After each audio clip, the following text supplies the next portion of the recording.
Amados, eu quero pensar com você nesta hora, de maneira muito breve, sobre algo que Deus colocou no início da semana para nós trazermos nesta manhã.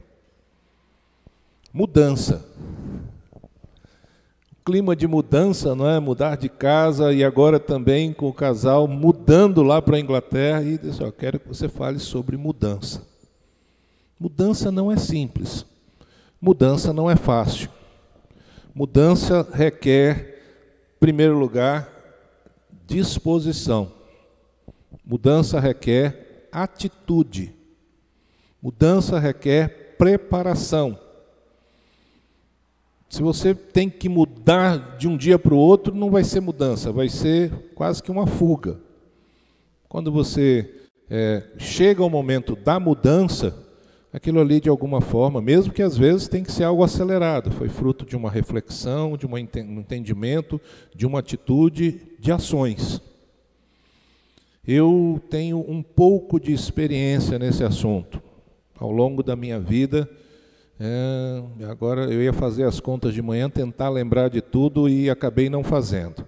Mas como mais ou menos eu sei, acima de 34 vezes eu já me mudei na minha vida. Chegou ao ponto uma vez, quando nós morávamos em Ilhéus, nós morávamos na Praia do Marciano, na casa mais próxima da orla, e meus pais compraram então a casa ao lado, literalmente a casa ao lado.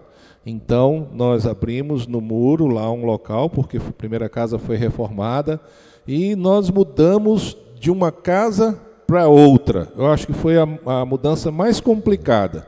Porque não houve, como era tão fácil, tão perto, não houve toda uma preparação, todo um embalar de material. Foi, eu acho que a mais complicada que nós fizemos. Então, algumas coisas a gente vai procurando colocar em prática.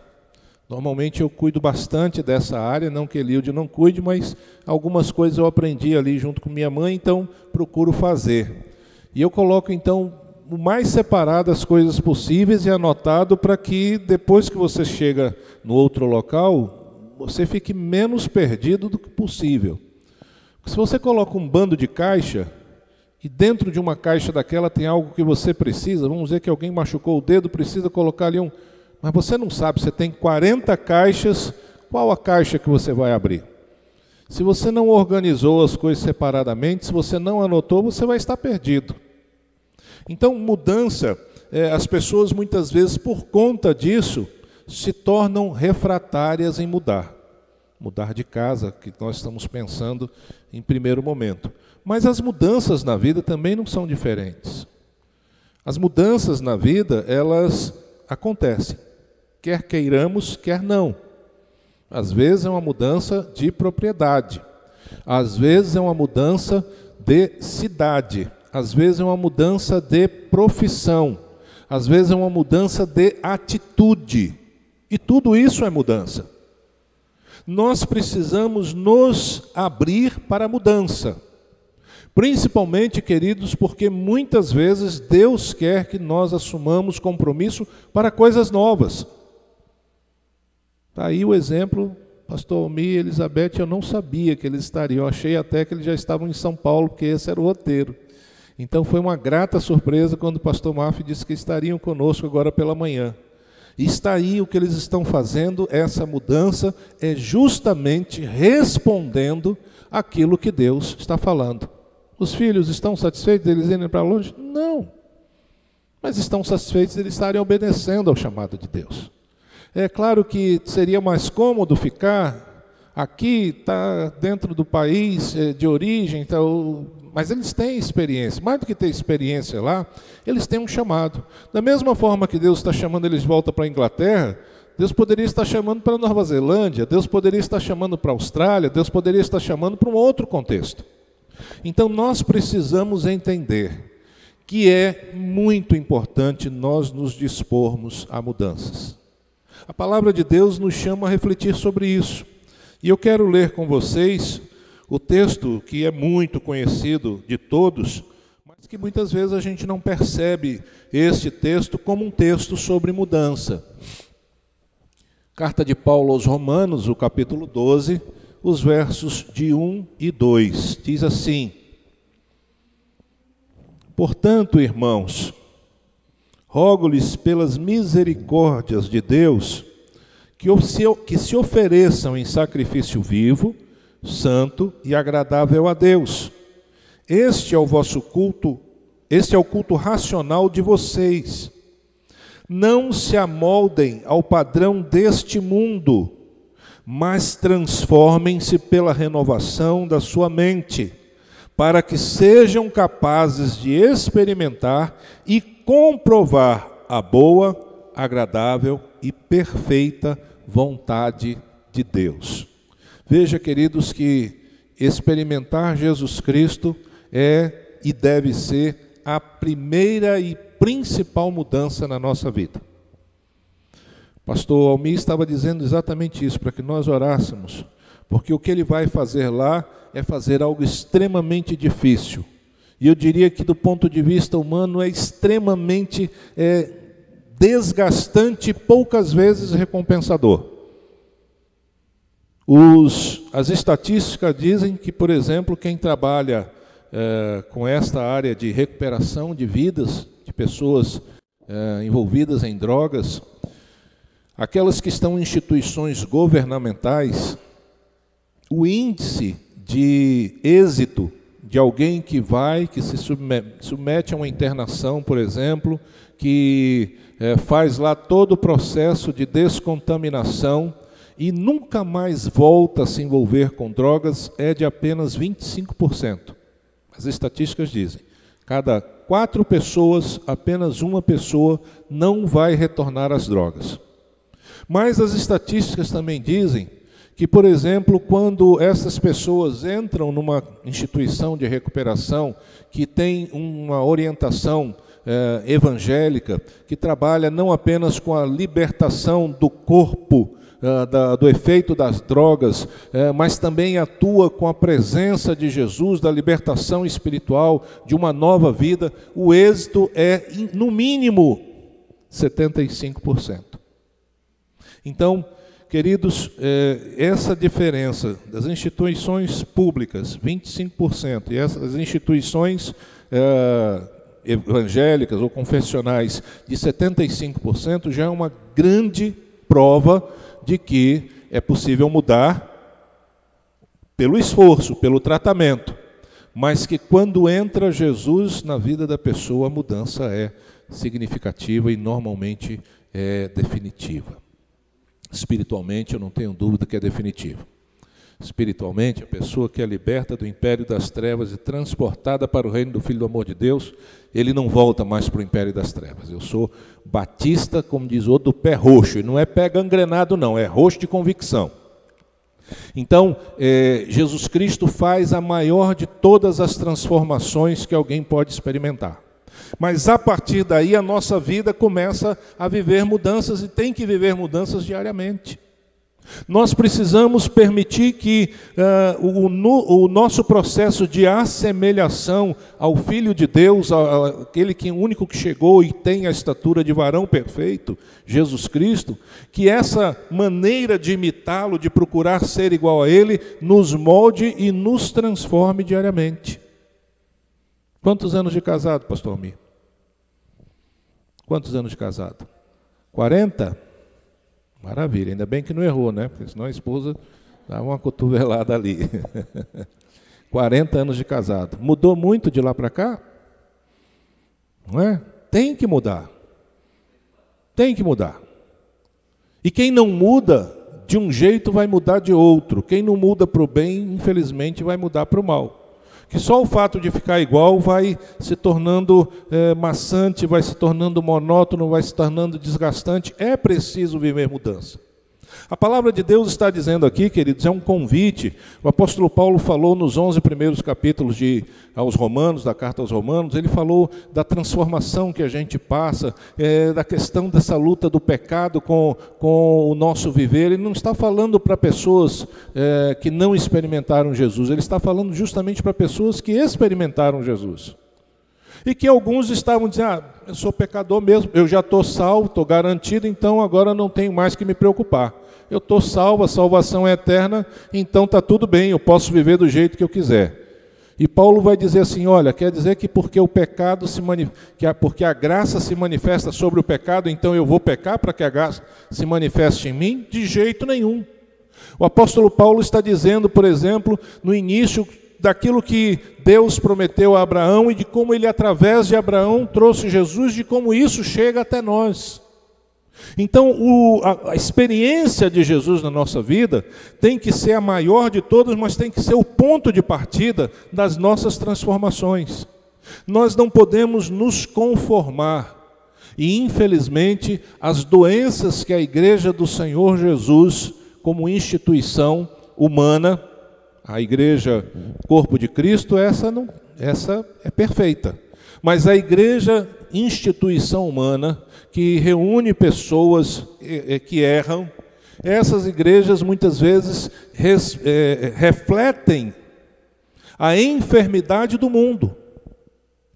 Então o mundo começa a dizer determinado tipo de tema e começa a trabalhar com os mecanismos de comunicação e começa a fazer ali uma informação que vai sendo implantada.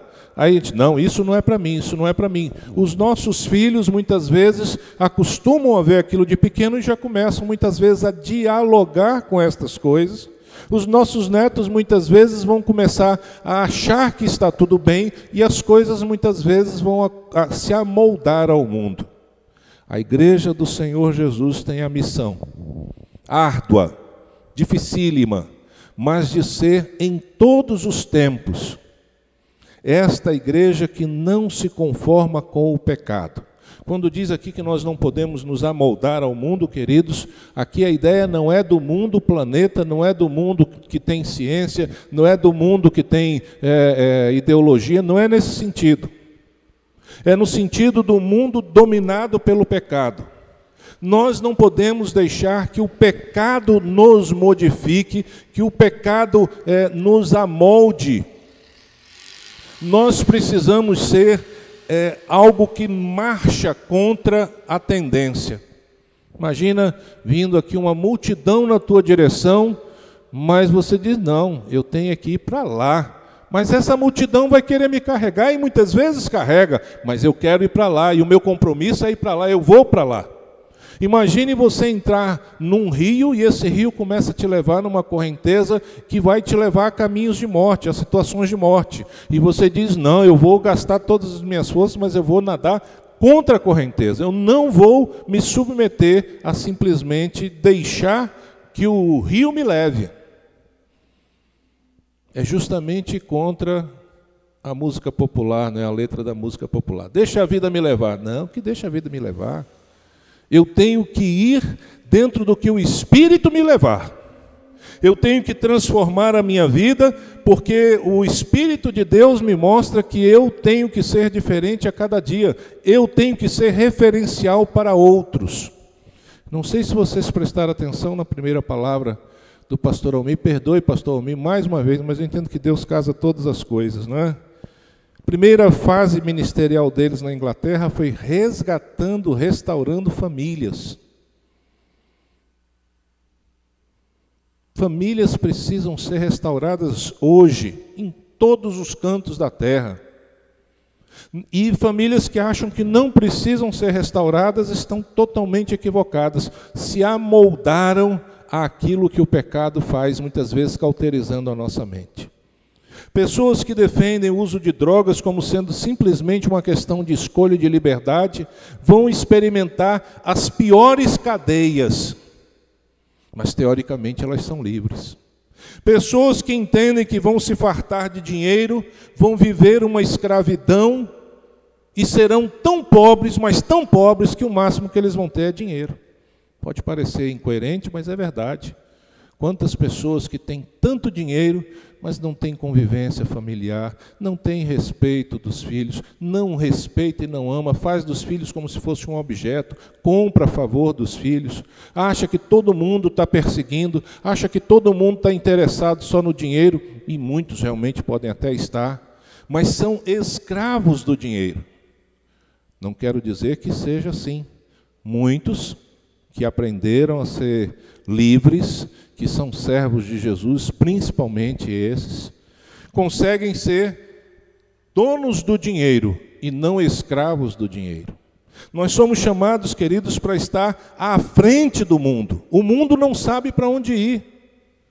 Pode parecer que o mundo prega liberdade, prega coisas novas, prega coisas importantes, e claro, tem coisas que são importantes, são verdades, nós precisamos entender que há uma evolução de conhecimento, mas essa evolução de conhecimento, quando ela se contrapõe à palavra de Deus, você deve preferir a palavra de Deus. Porque todas as vezes que a igreja preferiu o padrão do mundo, se opondo à palavra de Deus, ela experimentou afastamento, ela experimentou sofrimento, ela experimentou algo que não era vontade de Deus, e Deus não quer que nós experimentemos isso.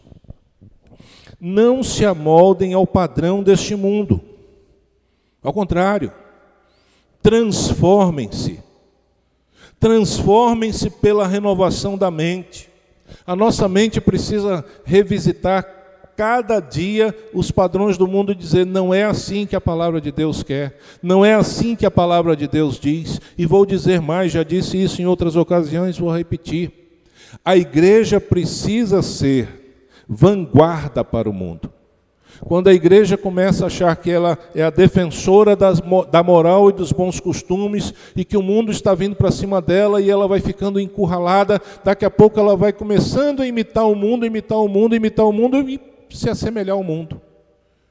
O que Deus nos diz é que nós não temos que ficar na retaguarda e achar que o mundo está vindo contra nós e nós somos ali esmagados pelo mundo. Ao contrário, nós temos que ir adiante do mundo e dizer: pode vir, eu sei para onde eu estou vindo, pode me seguir. E não é só um discurso, é a realidade. Há injustiças nesse mundo? Há injustiças nesse mundo. A igreja precisa ser padrão, referência, transformação do mundo, dizendo como é que o mundo deve se comportar. E se o mundo estiver dizendo algo que a igreja deveria dizer, isso significa que a igreja, de alguma forma, em algum momento, se amoldou ao mundo. Porque a igreja é chamada para ser este padrão de transformação, este padrão de algo novo, de algo melhor, de algo que é revolucionário. Transformem-se pela renovação da mente. E começa aqui, queridos. Começa aqui. Nós estamos vivendo uma época que é muito fácil de compreender isso. E eu tenho certeza de que todos aqui, todos que estão me escutando, vão dizer: é isso mesmo. A situação que a pandemia trouxe sobre o mundo, todos nós estamos, de alguma forma, muitas vezes vivendo angústia. Todos nós, muitas vezes, estamos sentindo assim, fora de casa, mesmo estando dentro de casa. Todos nós estamos sentindo como que para o mundo que eu quero descer, eu não quero mais isso. E, aliás, almejar a volta de Jesus não pode ser fuga do mundo. Almejar a volta de Jesus é dizer: Senhor, eu quero que o Senhor cumpra o teu desígnio completo e traga o cumprimento da tua promessa. Senhor, está difícil esse mundo, mas, Senhor, eu vou esperar até a tua volta. Eu sei que o Senhor ainda não voltou, porque o Senhor ainda quer salvar muitas pessoas. E por isso, Senhor, eu estou alinhado ao compromisso com o Senhor. Nós precisamos transformar a nossa mente. O apóstolo Paulo vai dizer, em outro texto, que nós temos a mente de Cristo. O que significa isso? Todo mundo é perfeito? Não. Mas significa que nós temos o auxílio do Espírito Santo. E o Espírito Santo nos conduz dentro daquilo que agrada ao Pai e agrada ao Filho, que agrada a Deus e agrada a Jesus Cristo. O Espírito Santo nos encaminha na direção certa, mesmo que a gente não saiba orar como convém, mas o Espírito sabe, e o Espírito nos conduz, e nós temos esta mente à nossa disposição. Significa que eu não preciso pegar aquilo que muitas vezes está sendo vendido como o melhor, mas é podre. Eu não preciso pegar padrões que muitas vezes parecem liberdade, mas é escravidão. Ao contrário, eu devo mostrar que a submissão é muito mais libertadora do que a escravidão que o pecado nos proporciona. quando nós renovamos a nossa mente, quando nós compreendemos que o nosso pensar deve ser o pensar conduzido pelo Espírito de Deus, quando nós entendemos que aquilo que muitas vezes parece cerceamento de liberdade, na verdade é a condição para nós vivermos a liberdade plena, nós experimentamos a boa, agradável e perfeita vontade de Deus. Nós não experimentamos uma vida que se parece com alguma coisa boa. Não é estar na igreja cantando feliz. É ter Cristo no coração e ter consciência de uma nova realidade. Não é fazer parte de um hall, de uma denominação, mas é nós entendermos que nós pertencemos ao corpo de Cristo que um dia há de se reunir para sempre na presença de Deus. Quando nós entendemos, queridos, que Deus quer nos usar, cada um de nós,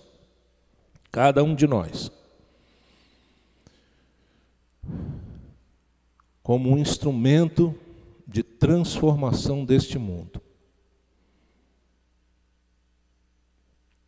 Nós começamos então a ser instrumentos que trabalham melhor, porque não ficamos lutando contra a mão de Deus.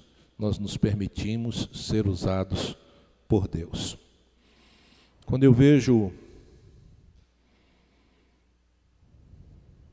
alguma pessoa sobressair de maneira significativa, não é só por habilidade ou alguma coisa, mas sobressair em termos de na justiça, se sobressair em termos de defender determinados valores, eu começo a querer pesquisar um pouquinho sobre a história daquela pessoa. E normalmente nós vamos encontrar alguém que é servo de Jesus, alguém que teme a Deus. Quando nós olhamos na história do mundo, as mentes que transformaram o mundo, muito significativamente, um grande número dessas pessoas eram servos do Senhor Jesus. Não quer dizer que não hajam outras pessoas. Existem. Mas muitas vezes o padrão do mundo, o molde que o mundo promove, ele está mais relacionado com desequilíbrio, corrupção, escravidão emocional, escravidão sexual, escravidão através de drogas, bebedeiras. Então, essas coisas que parecem ser liberdade, mas que submetem a pessoa a situações cada vez pior, cerceamento da sua própria personalidade. Não vou mencionar o nome por uma questão ética, mas pelo menos duas pessoas famosas, uma já é morta, a outra ainda está aí. E essas pessoas se gabam por saber muito sobre casamento. E dizem que sabem muito sobre casamento porque elas já foram casadas umas 7 vezes. Não. Você sabe começar um relacionamento. Quando você vê um casal com 40 anos de casado, não foi simples, não foi fácil. Teve lutas, teve situações. Mas aí você vê o que verdadeiramente a palavra de Deus traz. Essa família é um referencial que é passado adiante. Quando nós entendemos, queridos, que aquilo que o Senhor quer fazer em nós, por nós e através de nós, por mais que pareça menos do que o mundo oferece, na verdade é muito maior e muito melhor, nós nos submetemos à transformação que o Espírito Santo de Deus quer realizar com todos os seus filhos, com todos os seus servos. Quando nós olhamos ali o Éden, a narrativa que é colocada naturalmente de uma maneira pueril, de uma maneira, vamos dizer assim, acessível a todos na compreensão, do diálogo de Eva com a serpente, que é representante aqui do mal. A serpente vem com uma conversa mole, com uma conversa mansa, vem se aproximando e disse: olha, como é que foi que Deus disse? Todo mundo gosta de demonstrar conhecimento. E esse foi o caminho que a serpente encontrou. Como é que foi que Deus disse que vocês não podem comer de nenhuma árvore? Não, Deus disse que nós podemos comer de todos, não podemos comer daquela que está no centro do jardim, porque quando nós comermos, nós morreremos. Aí o inimigo, a serpente, lança a dúvida. Certamente vocês não morrerão. É que Deus sabe que quando vocês provarem da árvore, os olhos de vocês vão se abrir, vocês vão ser conhecedores, vocês vão ser como Deus, conhecedor do bem e do mal. A serpente falou a verdade? Em boa parte. Em boa parte. E dizem que a melhor maneira de se falar uma mentira é você misturar ela com muita verdade.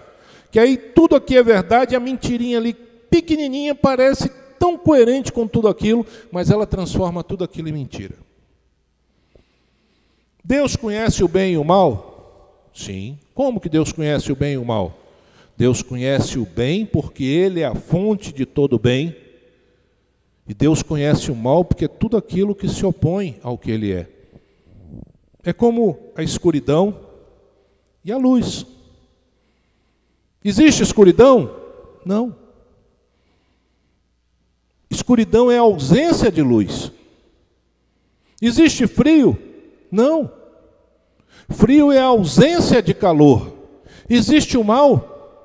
O mal é a ausência do bem, é a ausência de Deus. Então, aquilo que o inimigo falou para Eva, que parecia ser fantástico, se existisse um PROCON, o PROCON ia dizer, devolve porque esse produto aqui foi propaganda enganosa. Serpente, você vendeu o gato por lebre, não é nada disso. Mas Deus tinha dito como é que era. Então Eva não tinha desculpa para comprar aquilo que a serpente vendeu. Ela sabia que era verdade, ela estava muito bem instruída. Ela não era uma macaca, como alguns querem fazer parecer um hominida, alguém pré-histórico. Ela era uma mulher consciente com habilidade mental maior do que a nossa, inclusive. Porque ela não tinha a ação do pecado sobre a mente dela. Quando ela experimentou aquilo que seria o portal da liberdade, imediatamente, todas as cadeias de escravidão vieram sobre ela. O relacionamento imediatamente se deteriorou. A compreensão de pureza, de santidade, estavam nus, não se envergonhavam, não tinha a promiscuidade, essa visão deturpada, aquilo ali, imediatamente precisavam se esconder. Imediatamente começa a troca de acusação. A mulher que tu me deste, não, a serpente me enganou. E imediatamente a gente começa a ver todos os efeitos daquilo que Deus tentou evitar, dizendo à mulher como é que ela deveria agir. Não estou botando a culpa na mulher, queridos. Poderia ter sido o homem. Só se perpetrou quando o homem também caiu. Não porque o homem seja melhor do que a mulher, mas diante de Deus ele tinha a primeira responsabilidade. E quando ele então comeu, aquilo veio como consequência sobre toda a humanidade. Jesus Cristo ele é chamado de segundo Adão, porque Jesus Cristo veio para desfazer a escravidão que o pecado traz. A primeira de todas, e por isso que é importante nós crermos em Jesus como Salvador, a primeira de todas e mais importante, é a liberdade espiritual. Quando nós cremos em Jesus, o nosso espírito que está cativo do império das trevas, ele é libertado e transportado para o reino do Filho do amor de Deus. A partir daí começa a nossa carreira cristã. Começa a nossa vida de transformação que deve repercutir diariamente em nós. Ah, mas eu abandonei. Ah, eu já estou há tanto tempo longe. Ah, porque eu permiti isso e aquilo. Não se engane. Nunca vai ser por causa de nós. Sempre vai ser por causa de Jesus Cristo. Também a santidade é por causa de Jesus Cristo. Não tem santo, pastor, madre, padre, ninguém que consiga viver santidade por si só, que consiga viver completamente no corpo e na alma livres do pecado. Isso só vai acontecer quando Jesus Cristo voltar, e por isso que nós ansiamos tanto a volta de Cristo. Mas nem por isso nós podemos viver simplesmente de maneira casuística, achando que não há problema. Eu já aceitei Jesus, já tive meu espírito transportado, já não tenho mais a condenação eterna, tanto faz agora. Não tanto faz. Pode tanto fazer para você em termos eternos, mas não tanto faz para os seus filhos. Não tanto faz para a pessoa que convive com você ao seu redor e que não tem a luz de Jesus brilhando a vida delas através de vocês. Então não tanto faz. Dizer que tanto faz é achar que se eu colocar 10 milheiros de tijolos e tanto faz se eu pegar o tijolo, botar cimento ou não, aquilo ali vai virar uma casa. Não, obviamente que não.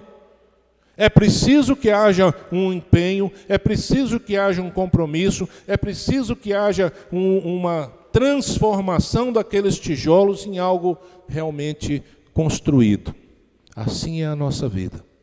Nós devemos, queridos, procurar viver um sacrifício vivo, sacrifício aqui no sentido de nos oferecermos a Deus, como o nosso dízimo é um ato de culto, a nossa vida ser um culto a Deus, nos oferecermos em algo vivo, não um sacrifício morto, não um sacrifício de animais, mas um sacrifício que nós nos oferecemos a Deus, algo santo, algo consagrado ao Senhor e algo do qual Deus se agrada. Esse é o nosso culto racional.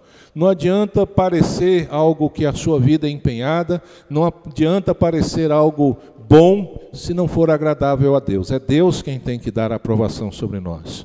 E aí, quando nós vivemos isso, e olhamos para o mundo e dizemos, eu rejeito a proposta de Satanás, eu rejeito a pseudo-liberdade que Satanás oferece, eu rejeito o padrão que Satanás quer impor sobre mim, eu rejeito. Por quê? Porque eu entendo, ainda que a minha mente seja ainda deteriorada pelo pecado, ainda que eu não consiga nessa vida me libertar plenamente do pecado, mas eu sei que a minha atitude em submissão a Deus vai me permitir experimentar algo novo, a boa, agradável e perfeita vontade de Deus. Queridos,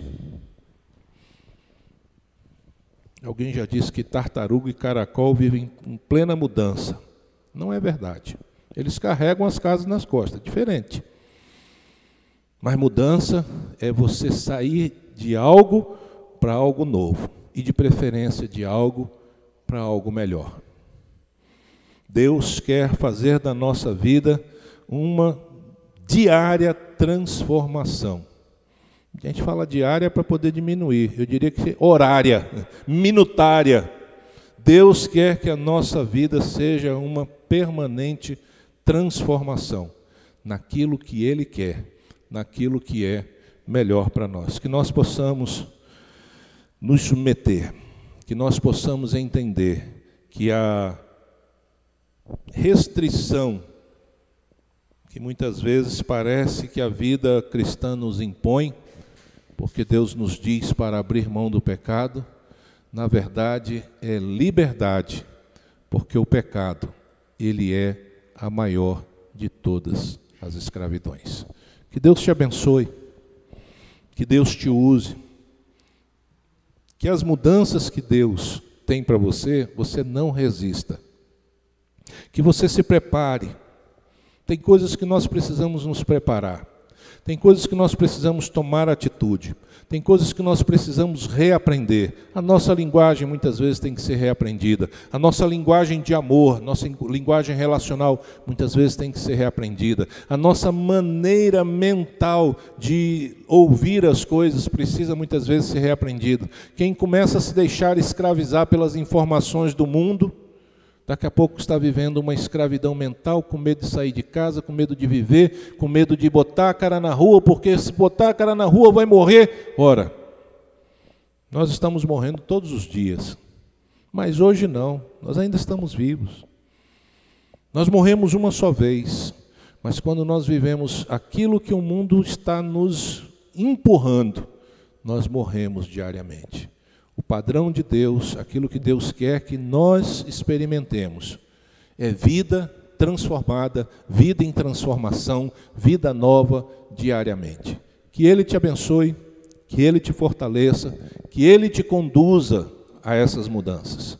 Tenho certeza que isso vai afetar o teu relacionamento, tenho certeza que isso vai afetar o relacionamento com os teus filhos, tenho certeza que isso vai afetar a tua vida financeira, tenho certeza que isso vai afetar a tua satisfação até consigo próprio, porque quem experimenta aquilo que Deus oferece, experimenta a boa, agradável e perfeita vontade de Deus.